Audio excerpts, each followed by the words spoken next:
Welcome to the local Yocal Midweek Report, where we give you a quick overview of the news in Idaho for the last week. In this episode, we'll be starting off with one of our favorite topics that is just everywhere in Idaho: construction developments. Specifically, the ongoing saga with the Eagle Chick-fil-A, which just keeps on going and keeps on giving. A solar farm that is kind of struggling to get its run going over there in Ada County and Canyon County. Then crime and disasters, because those are always in the news. And then school and swimming, plus so much more. So stick with us here as we go through the whole report. Starting off here with Flying M Coffee comes to McCall, bringing Treasure Valley flavor to the Lakeside. This comes by the Boise Deb by Autumn Robertsons. McCall residents and visitors alike are in for a treat as Flying M Coffee, a Treasure Valley coffee chain, prepares to open its newest location in the heart of the scenic mountain town. The coffee shop, known for its house-roasted coffee and made-from-scratch pastries, will be setting up shop at 314 East Lake Street, the former house of the Payette Dream Coffee House and Diner, and before that, the Moxie Java. As the Flying M team works diligently on remodeling, tearing down the wall that once separated the Payette Dream coffee shop and restaurant, anticipation grows among the community. With its cozy atmosphere and delectable offerings, Flying M Coffee has been a staple in the Treasure Valley since its inception in downtown Boise in 1992. Now, with locations in Nampa, Caldwell, and soon McCall, the coffee chain is poised to bring its unique flavor and charm to the lakeside town, offering locals and tourists a new spot to gather, relax, and indulge in a variety of classic coffee drinks and freshly baked pastries. And continuing with that saga, it seems like the Eagle City Council loves to be on the front page here. Eagle City Council reverses approval for Chick-fil-A development, faces potential lawsuit. This comes by the Boise Deb by Margaret Carmel. In a surprising turn of events, the Eagle City Council has unanimously voted to reconsider its mid-April approval of a 15-acre commercial development anchored by a Chick-fil-A restaurant. As the Boise Dev has been covering since the story first broke, the project, located at the corner of State Highway 44 and Edgewater Lane, was set to bring shopping, restaurants, and office spaces to the area. However, the council's decision to reverse its earlier vote has raised concerns about the move's legality and the potential for a lawsuit against the city. The developer's attorney, Deborah Nelson, sent a letter to the city prior to the meeting threatening legal action if the council reversed its decision. Nelson argued that the city has no authority to reconsider the approval and that doing so would be detrimental to the applicant and the economic development opportunity in Eagle. Despite these objections, the council proceeded with the vote. Council member Melissa Jindelsberger cited concerns about the traffic's impact and the lack of a traffic light to guide people in and out of the project. Gindelsberger directed applicants to work with city staff to submit a new site plan that would remove one of the drive-thru restaurants and address landscaping concerns. Developers are now exploring their options, which could include taking the city to court over the decision. And then talking about some other areas that are in hot water, we have proposed 2,000-acre solar farm faces opposition from nearby residents in Ada and Canyon counties. This comes from the Boise Dev by Margaret Carmel. A public hearing on a proposed 2,385-acre solar farm straddling Ada and Canyon counties east of Melba has sparked fierce opposition from nearby residents. The project, proposed by Savion, a subsidiary of fossil fuel company Shell, would include 1,400 acres of the Ada County side of the border. During the 4-hour hearing held by the Ada County Commissioners, residents expressed concerns about the solar farm replacing a currently operating dairy, impacting their views of the rolling hills, and questioned the company's plans to plant crops between the panels, citing the need for irrigation in the Treasure Valley's high desert climate. Despite the opposition, the largest landowner in the project and the company argue that they have the right to develop the farm on their private property, and its location near a power substation makes it ideal for getting power inexpensively to Idaho's grid. Savion Director of Development Mitchell Taylor emphasized that Idaho Power has established a clear need for power generation in their long-term plans and is obligated to do so as inexpensively as possible. Due to the extensive testimony, the Ada County Commissioners opted to continue the hearing at their July 10 meeting. The project would also require approval from the Canyon County Commissioners to move forward. If approved, Construction could begin next year, with the solar farm ready to produce energy by the summer of 2026. And speaking of things being developed that aren't always the funnest, ACHD begins annual chip sealing maintenance in Ada County. This comes by KTVB7 by staff. As the summer season approaches, the Ada County Highway District, or ACHD, is gearing up for its annual chip sealing maintenance program. This year, the focus will be on Zone 5, which encompasses the area between Highway 55 and Blacks Creek Road and extends from Boise River north to the county line. Residents and commuters in the Boise North End, Garden City, Idaho, and Northeast Boise can expect to see chip sealing crews in their neighborhoods after the Memorial Day weekend. Look at that, give me a little heads up there. Chip sealing is a cost-effective method of maintaining and extending the life of roadways by applying a layer of liquid asphalt and crushed rock to the surface. While the process may cause some temporary inconveniences for drivers, especially their windshields, it helps to prevent potholes, improve traction, and protect the underlying pavement from damages caused by weather and traffic, because those potholes love to show up after all the snow and everything. ACHD encourages residents to sign up for notifications and stay informed about the chip sealing schedule in their area by visiting the district's website. Which, if you like that story and want to see more of it, please hit the like button on YouTube, Rumble, or Twitter. It helps us reach more folks who love Idaho just like you. Which now brings us to our next story, which is Idaho inmate Skylar Meade pleads guilty to prison escape and persistent violator charges. This comes from KTVB7 by staff. Skylar Meade, the Idaho inmate who escaped police custody while receiving medical treatment at a Boise hospital, pleaded guilty to 2 charges: prison escape and persistent violator in an Ada County courtroom on Wednesday, May 15th. The violent escape, which occurred on March 20, resulted in 3 law enforcement officers being shot and wounded and sparked a statewide 36-hour manhunt. Meade, alongside his alleged accomplice Nicholas Umfenauer, was eventually located and arrested in Twin Falls County following a short vehicle pursuit.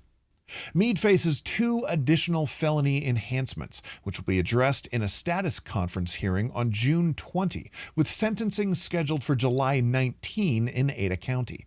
2 other suspects, Tonya Huber and Tia J. Garcia, have also been arrested in connection with the crime. Huber faces charges of eluding authorities and possession of a controlled substance, while Garcia is charged with aiding and abetting for her alleged involvement in planning Meade's escape. Additionally, Idaho State Police are investigating Meade and Umfenauer's potential involvement in 2 northern Idaho homicides, one in Clearwater County and one in Nez Perce County. However, these homicides were not mentioned in Wednesday's hearing, as the court is only addressing offenses that took place within Ada County's jurisdiction. And speaking of things and events taking place in or near courtrooms, we have Palestine protesters gather at Old Ada County Courthouse in downtown Boise. This comes from Tracy Binghurst. Since May 5, a group of students and community members have been protesting on the Old Ada County Courthouse lawn near the state capitol in Boise, Idaho. The protesters are promoting a ceasefire and support for Palestine while speaking out against genocide, war, and anti-Semitism. On the evening of May 10, a woman was arrested by the Idaho State Police, ISP, for not moving from the area during grounds maintenance, resisting arrest, and refusing to provide her identity. According to ISP Public Information, the protesters were given notice to vacate the grounds at 6:30 p.m. for maintenance, but some remained until around 9:45 p.m. when police returned to the area. Most protesters left with the police presence, except for the woman, who was arrested and booked into jail. The protester alleged that police had been forcibly removing items from the grounds and that the arrested woman was trying to grab a painting before moving off the premise. ISP maintains that they have been communicating with the protesters since the beginning, providing education and warnings, and that many of their efforts have been rebuffed by some protesters. In contrast, others have interacted to learn about the rules to minimize potential conflict. And speaking of a company that seems to have different conflict-related things that happen to it from time to time. Amalgamated sugar company Pulp shed warehouse fire contained in Paul, Idaho. This comes by several sources. On May 10th, a fire broke out at the Amalgamated Sugar Company's Pulp shred warehouse in Paul, Idaho, around 11:30 a.m. According to the company, all employees were accounted for and no injuries were reported. The fire was contained and emergency responders, including the West End Fire Department and Burley Fire Department, worked together to fully extinguish the blaze. The Burley Fire Department provided 3 engines and 1 ladder truck to assist in the efforts, and crews remained at the site to maintain safety as the fire was put out. The cause of the fire is still under investigation by the local fire department, while the Pulp shredder warehouse suffered significant damage, estimated around $10 million. The rest of the facility, though, remains unaffected and resumed operation Sunday before last. The Amalgamated Sugar Company expressed gratitude to the various fire departments and emergency services that assisted in fighting the fire, including Rupert City Fire, East End Fire, Northside Fire, Hayburn Fire, Oakley Fire, Delco Fire, and Albeni Fire, as well as emergency response ambulance. The Minidoka County Sheriff's Office also provided support to firefighters on the scene by supplying drinks and snacks. But speaking of nice things, Nampa unveils plans to expand trails and walking paths in the new Parks and Recreation Master Plan. This comes by the Boise Dev by Aaron Banks-Rusby. The city of Nampa is paving the way for a more walkable and connected community with the adoption of a new Parks and Recreation Master Plan by the Nampa City Council. The plan, developed by consulting firm Barry Dunn, outlines goals based on research and surveys that highlighted residents' desires for more trails, walking paths, and improved connectivity between the existing paths.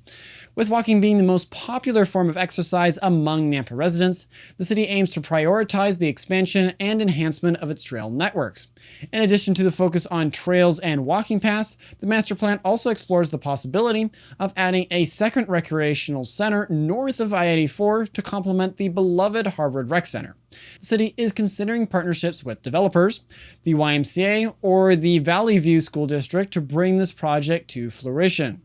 The plan also recommends improving the existing parks, such as Centennial Golf Course, Ridgecrest Golf Course, and Lakeview Park, which could see the addition of amenities like native plant gardens, event spaces, pickleball courts, there they are again, and a new pool. By strategically placing historical artifacts along the park's perimeter and creating walking trails, the city hopes to showcase the area's rich history while promoting walkability and connectivity between downtown Nampa and its surrounding areas. Which, if you think those things are super cool and valuable, don't hesitate to share it. Your shares help us spread the word about our beautiful state. And continuing along a walking path trail, we have Meridian unveils 5-Mile Creek Trailhub, connecting east and west. This comes from KTVB7 by staff. As temperatures rise and walking paths in the Treasure Valley gain popularity, the city of Meridian has opened a new trail hub that connects the east and west of 5-Mile Creek pathways. The 5-Mile Creek Trail Hub, located at 3430 North 10 Mile Road, is the city's first of its kind and has been dubbed the Golden Spike by city officials due to its crucial role in linking existing pathways. The Trail Hub boasts a variety of amenities, including a new sign, a gathering area, benches, drinking fountains, and bike racks designed by local artist Ken McCall. Visitors will also be greeted by mosaic art sculptures created by Nevada artist Eileen Gay at the beginning of the Trail Hub. With the opening of this new connection, the 5-Mile Creek pathway now spans more than 8 contiguous miles, making it the longest dedicated pedestrian route in Meridian. During the grand opening ceremony, city officials walked 1/3 of a mile from the Trail Hub to celebrate the new section of the pathway and a pedestrian bridge showcasing the expanded opportunities for outdoor recreation and connectivity. And now moving north, we have Kellogg School District joins growing trend of 4-day school weeks in Idaho. This comes from the Shoshone News Press by Josh McDonald. The Kellogg School Board has unanimously voted to adopt a pilot 4-day schedule for the 2024-25 school year, joining 97 other districts in Idaho that have made the switch from the traditional 5-day week. The decision comes after a special committee of district staff and patrons presented a comprehensive plan detailing how the changes would affect students, staff, and scheduling. The board also approved an amended calendar, which includes 2 contract Fridays each month for certified staff to participate in professional development, collaborations, and various administrative meetings that typically pull teachers from the classroom during the day. Surveys conducted among the district's certified and classified staff, families, and students from grades 6 through 12 showed overwhelming support for the 4-day schedule. Board Chairwoman Alexa Griffin emphasized that while the adoption is in the pilot phase, the board believes the change will have a positive impact on staff and students, particularly in terms of mental health and focused curriculum planning.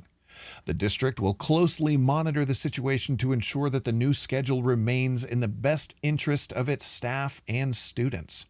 The 2024-25 school year will begin on September 3rd, with adjustments made to holiday breaks and the final day of school.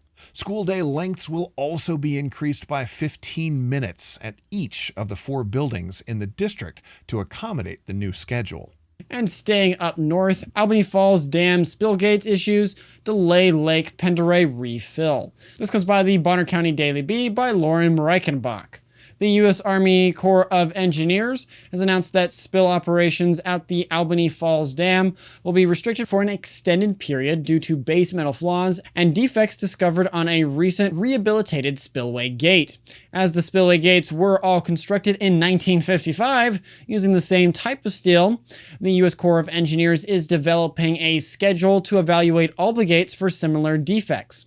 Current hydrological modeling suggests that maintaining the current Lake Penderay elevation until late May might be necessary to mitigate the lakeshore flood risks. While the Lake Commissioner respects the U.S. Corps of Engineers' efforts to maintain the dam's safety and structural integrity, they are urging the engineers to be flexible and adjust operations to ensure the lake fills to its normal summer pool levels as soon as possible.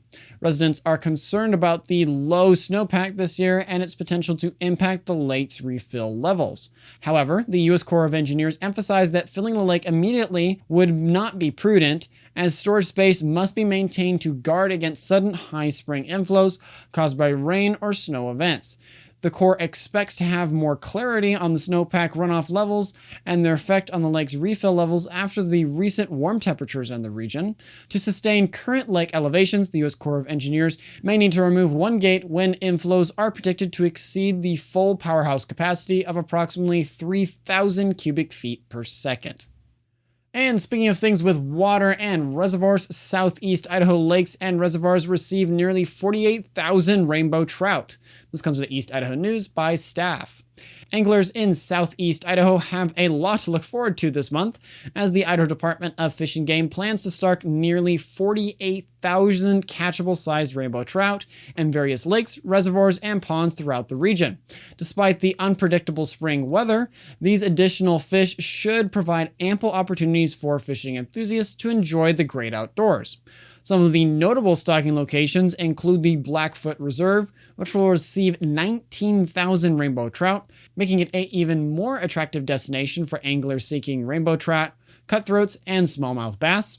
The reservoir, located 16 miles north of Soda Springs, boasts 17,000 surface acres when full, and offers camping and day-use sites managed by the Bureau of Land Management.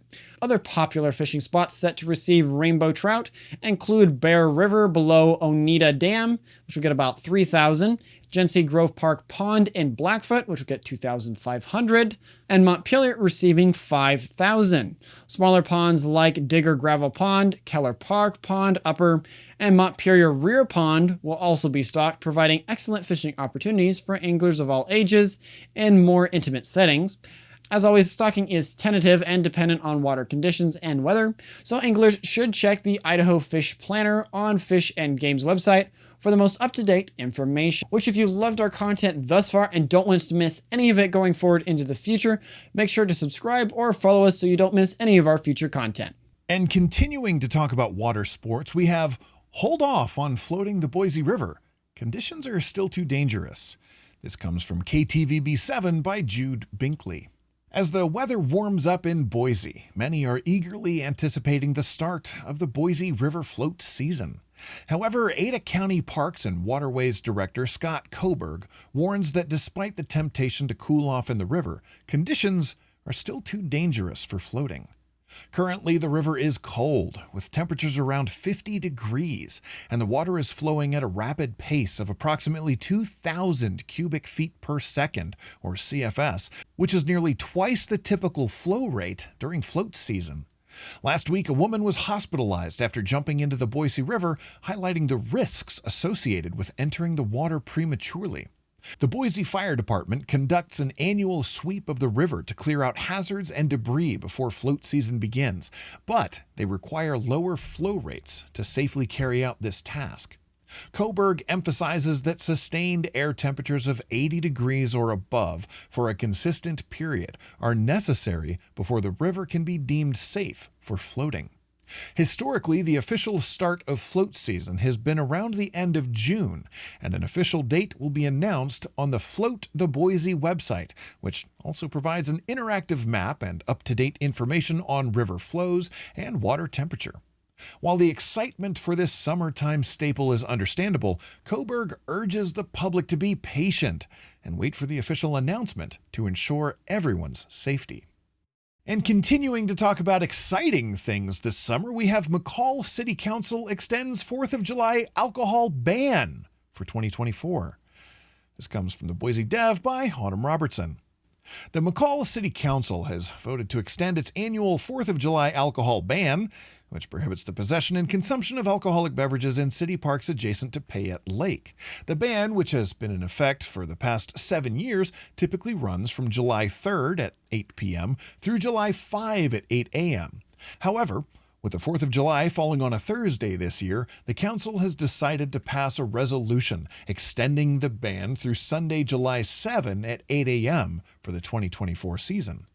McCall Police Chief Dallas Palmer explained the benefits of the extension to the council, stating that it would provide resources with a better ability to maintain safety and control within the park areas, as well as give the Parks Department a simpler opportunity to clean up the parks in preparation for morning activities, ensuring that the parks are safe and suitable for families to enjoy throughout the holiday weekend. While all present council members voted in favor of extending the ban, Council President Colby Nielsen opposed the measure without commenting on his reasons, having voiced his opposition in the past. The ban, which includes Art Roberts Park, Legacy Park, Brown Park, Rotary Park, and Davis Beach Park, was originally put in place to address large and rowdy parties on the water during the holiday. And closing us here out with our last story, Unveils Advanced Test Reactor, a testament to Idaho's nuclear heritage. This comes to East Idaho News by Kate Lee Hart. In episode 68 of local Yocal Idaho's Sunday show, we delved into the fascinating history and the groundbreaking work done at Idaho National Laboratory, or INEL. One of the most remarkable examples of INEL's scientific prowess is the Advanced Test Reactor, or ATR, the world's most powerful test reactor. Nestled just 47 miles west of Idaho Falls, ATR is a testament to the ingenuity and a vision of pioneers like Desblois Blanc, who designed the reactor's innovative cloverleaf core concept. This design allows ATR to act as a time machine, providing decades of data on nuclear fuel and materials in a fraction of the time it would take any other reactor. ATR's impact extends far beyond the realm of nuclear research, touching the lives of everyday Idahoans and people around the world. From producing medical-grade cobalt-60 for brain tumor treatments, to creating plutonium isotopes that power NASA's deep space explorations, ATR's work is truly awe-inspiring. The reactor also plays a crucial role in advancing the U.S. Navy's projects, helping to develop long-lasting fuel cores for submarines and aircraft carriers. Visitors to ATR can even witness the rare Cherenkov effect, where electrons move faster than the speed of light and water, creating a mesmerizing blue glow. With its dedication, INL continues to push the boundaries of scientific advancement, solidifying Idaho's place at the forefront of nuclear research and innovation. thank you for listening to the entire report. I sincerely hope you found it enjoyable and valuable. If you like this midweek report, make sure to check out the Sunday show where John and I talk about the main stories going on in Idaho and dive into them. We've actually been doing a series here recently looking at the different bills that got signed. Also, if we missed any important points or provided incorrect information, please feel free to reach out to us by email at lyimedia@protonmail.com or on Twitter by tweeting me at local Yocal Idaho. With a small team we have, we're not able to cover everything, but we do our best to cover the most interesting and important stories. Thank you for your continued support and assistance. That's all for now. I wish you a fantastic rest of your week. Godspeed.